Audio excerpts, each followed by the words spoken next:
नमस्कार दोस्तों। मैं आज आपके साथ अपने कुछ अनुभव शेयर करना चाहता हूँ। वर्ष 2012 की बात है। गौचर में एक पुस्तक मेले का आयोजन किया गया था। पुस्तक मेले का उद्देश्य था बच्चों के लिए उपयोगी पुस्तकों का चयन करना और पुस्तकालयों के लिए पुस्तकें उपलब्ध करवाना।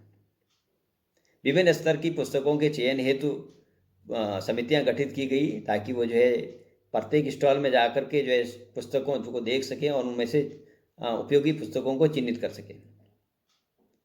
पुस्तक मेले में विभिन्न प्रकाशक और विभिन्न बुक सेलर भाग ले रहे थे। उन्होंने अपने स्टॉल लगाए थे। ऐसी ही एक समिति एलिमेंट्री लेवल पे बनाई गई थी जिसका उद्देश्य था कि बच्चों में रीडिंग हैबिट को विकसित करना और समझ के साथ उनकी पढ़ने की क्षमता विकसित हो सके।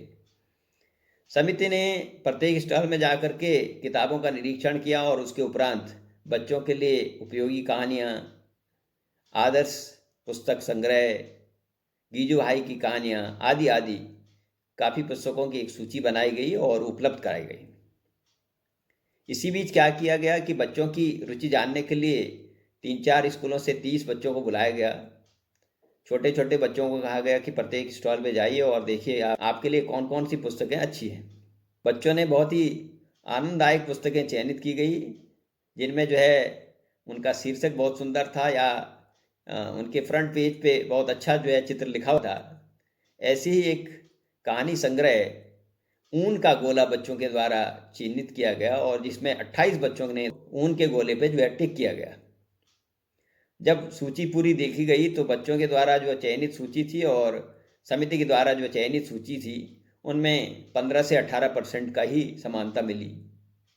तो होता क्या है कि जब हम कभी बच्चों के बारे में सोचते हैं या उनके अध्ययन के बारे में सोचते हैं तो कई बार हम भूल जाते हैं कि क्लाइंटेल ग्रुप क्या है और उनकी रुचि कहाँ है। अगर बच्चों की रुचि के अनुसार पुस्तकें छांट ली जाती हैं तो निश्चित रूप से बच्चे उसको पढ़ेंगे और उनको आनंद भी आएगा और उनकी पढ़ने की क्षमता भी विकसित होगी। दूसरा उदाहरण मैं राजकीय इंटर कॉलेज पुरियाडांग जनपद पौड़ी गढ़वाल का एक एग्जाम्पल देना चाहूँगा।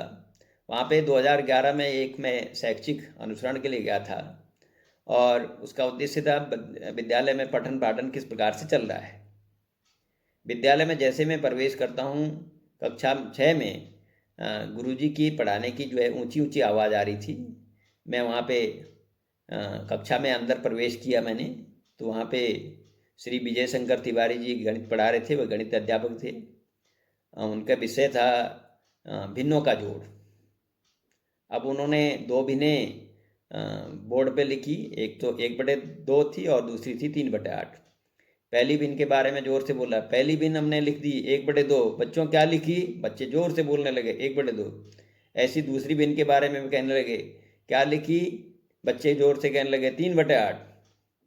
इन भिन्नों का जोड़ करना है। बच्चे बताओ क्या करना है? जोड़ करना है। बच्चे जोर से पीछे से जो है पूरे कोरस में जो है पूरी आवाज़ में बच्चे भी गुरुजी के साथ बोल रहे थे। थोड़ी देर बाद हम क्या देखते हैं कि गुरुजी के पढ़ाते हुए कुछ बच्चे आपस में छेड़ाखानी कर रहे हैं। कुछ बच्चे बाहर देख रहे हैं। कुछ बच्चे एक आध बच्चा जो है दूसरे बच्चे पे कागज़ फेंक रहा था। लेकिन जैसे ही गुरुजी जो है कुछ बोलते थे कि क्या क्या लिखा तो वो कहने लगे, उनको रिपीट कर रहे थे। गुरुजी के रिपीट कर क्या करना है कि जोड़ करना है। तो बच्चे भी जोर से बोल रहे थे जोड़ करना है। तो गुरुजी सोच रहे थे कि सारे बच्चे उनके साथ कोरस में उनकी बात को रिपीट कर रहे हैं, उनकी समझ में आ रहा है। मैंने गुरुजी को पूछ लिया कि क्या सारे बच्चों की समझ में आ रहा है? कि साहब ऐसी क्या बात हो गई, आप ही देख रहे हैं सारे बच्चे जोर जोर से मेरे पीछे जो है रिपीट कर रहे हैं, उनकी समझ में पूरी तरह से आ रहा है। अच्छा, मैंने कहा ठीक है, मैं थोड़ा अगर आपकी अनुमति हो मैं एक क्वेश्चन पूछ लूँ। कहा कि ठीक है आप पूछ लीजिएगा। मैंने बोर्ड पे 1/2 और 1/3 2 भिन्नें लिखी और बच्चों को पूछा कि इनमें से कौन सी भिन्न बड़ी है। तो एक एक करके 2-3 बच्चों से पूछा। पहले बच्चे को पूछा तो उन्होंने 1/3 बड़ी भिन्न बता दी। मैंने झूठ मूठ में जो है थोड़ा शाबाशी दे दी तो दूसरे बच्चे ने भी 1/3 बताई, तीसरे बच्चे ने भी बता दी। चौथा बच्चा फ्रंट लाइन से जो है उठाएगा, उन्होंने 1/2 भिन्न को बड़ी बताया। तो हालांकि वो बता नहीं पाए कि 1/2 बड़ी क्यों है, लेकिन कुल मिला के है कि अगर टीचर ये समझते हैं कि हम पढ़ाते समय हमारी तरफ से पूरी तरह से समझा दिया गया है और बच्चों के द्वारा क्या सीखा गया है बच्चों का लर्निंग अपॉर्चुनिटी का टाइम उनको नहीं देते हैं और उनका जो है मंतव्य नहीं लेते हैं, तो हम इस मुगालते में रहते हैं कि बच्चे जो है सीख रहे हैं और वो जो है कन्फ्यूज़न क्रिएट होता रहता है और लास्ट में जो है जब बच्चों का रिजल्ट आता है तो उसमें बहुत सारे बच्चे फेल हो जाते हैं।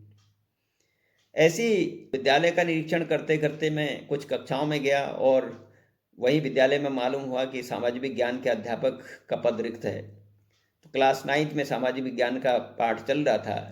खैर मैं अंदर घुस गया, मैंने कहा देखते हैं कौन पढ़ा रहे हैं। तो वहाँ पे छमीलाल चौधरी जी जो व्यायाम अध्यापक थे, वे सामाजिक विज्ञान पढ़ा रहे थे और उन्होंने जो है बोर्ड पे अपने विषय का नाम लिखा था प्रदूषण। अब गुरुजी ने जो है कुछ अपने जो है भूमिका इस प्रकार से जमाई कि बच्चों देखो, कभी आप घर से स्कूल आते हो और स्कूल आते समय रास्ते में आपको कुछ गंदगी मिलती है या कुछ बदबू नज़र आती है या फिर कोई जानवर मरा हुआ है और उसकी बदबू आ रही है, तो आप क्या क्या करते हैं? तो बच्चे बोलते हैं हम तो जोर तेज़ी से भाग देते हैं, नाक बंद करते हैं और भागते हैं वहाँ से ताकि बदबू ना आए। कहा ऐसा क्यों होता है? कि साहब हवा गंदी हो गई इसलिए जो है हम जल्दी जल्दी भागते हैं और बहुत गंदगी आती रहती है, वहाँ पे काफ़ी दूर तक आती है। कहा क्या ये इसको हम प्रदूषण बोल सकते हैं? ये हवा दूषित हो गई है और इसको वायु प्रदूषण कहेंगे। तो बच्चे भी समझने लगे।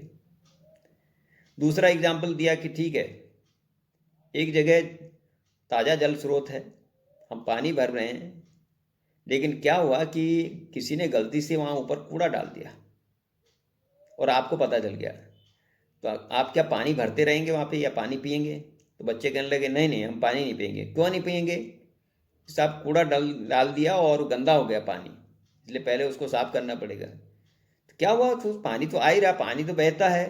तो बच्चे कहने लगे नहीं नहीं, जब तक वो सफाई नहीं होगी पानी में जो है कीटाणु आ जाएंगे। और थोड़ी देर बाद जो है टीचर ने कुछ बात कही, एक आध टीचर के सामने बच्चे के सामने यूँ थोड़ी सी टेबल बजाई, तो उन्होंने सोचा कि शायद हमारा ध्यान आकर्षित कर रहे हैं।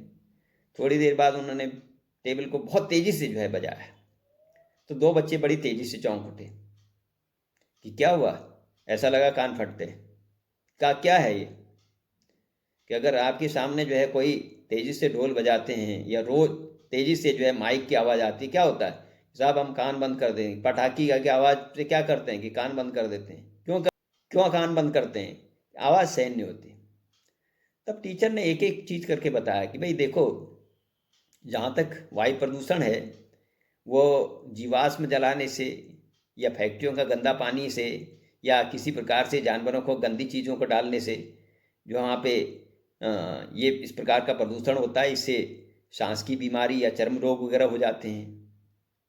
जल प्रदूषित होने से जो है हमारा जल जनित रोग हो जाते हैं। अगर मृदा प्रदूषण हो जाए तो भूमि की जो है उर्वरा शक्ति खत्म होती है और उत्पादन जो आता है भूमि से वो खाने योग्य नहीं होता है।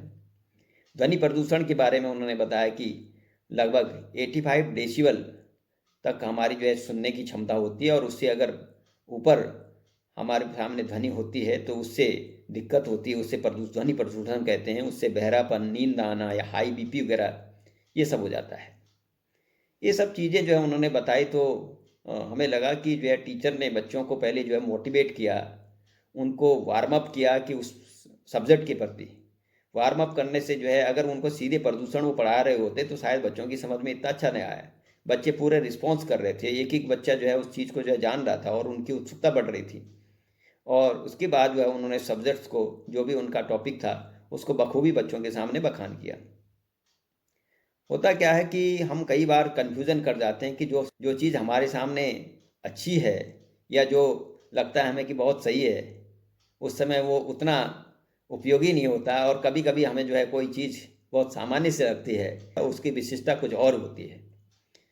विवेकानंद जी ने कहा, एक कोटेशन दिया उन्होंने कि वह व्यक्ति जो बच्चों की आंखों से देखता है, जो बच्चों के कानों से सुनता है, जो बच्चों के मन से सोचता है और जो बच्चों के हृदय से हृदयंगम करता है, वही एक अच्छा अध्यापक हो सकता है, दूसरा कोई नहीं। तो मुझे लगता है कि इस प्रकार हमें जो बच्चों के लिए उपयोगी चीज़ें हैं उनके बारे में चर्चा करनी चाहिए। धन्यवाद।